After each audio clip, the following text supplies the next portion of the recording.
तो एक वैज्ञानिक थे स्वीडन के, जिनका नाम था सेल्सियस। क्या नाम था?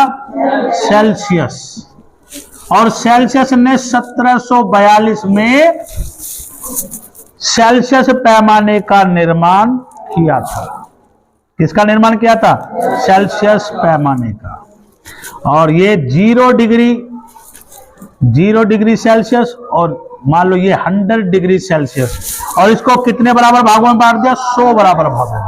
और प्रत्येक भाग जो है वो 1 डिग्री सेल्सियस को क्या करता है? अंकित करता है ना।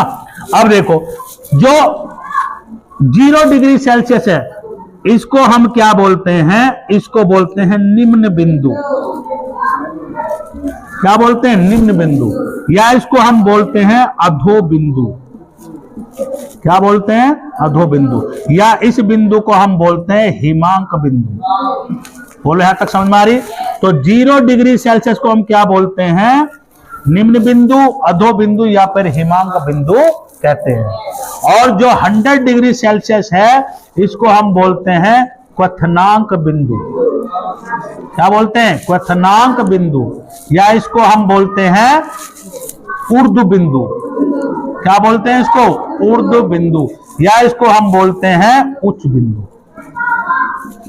बोलो यहां तक समझ में आ रही बात? ठीक है। तो जब सेल्सियस ने यह पैमाना बनाया तो 0 डिग्री को क्या कहा? निम्न बिंदु या अधो बिंदु या फिर हिमांक बिंदु। समझ में आ रही बात? और 100 डिग्री को क्या कह सकते हैं? क्वथनांक बिंदु, ऊर्ध्व बिंदु या उच्च बिंदु कहते हैं। और इसने इसको कितने बराबर भागों में बांट दिया? 100 में। और प्रत्येक भाग जो है वो 1 डिग्री सेल्सियस को क्या करता है? अंकित करता है। बोलो ये समझ में आ गया? ठीक है। कब बनाया था? 1742 में। कहां के थे? स्वीडन के। क्या नाम था? सेल्सियस। ठीक है।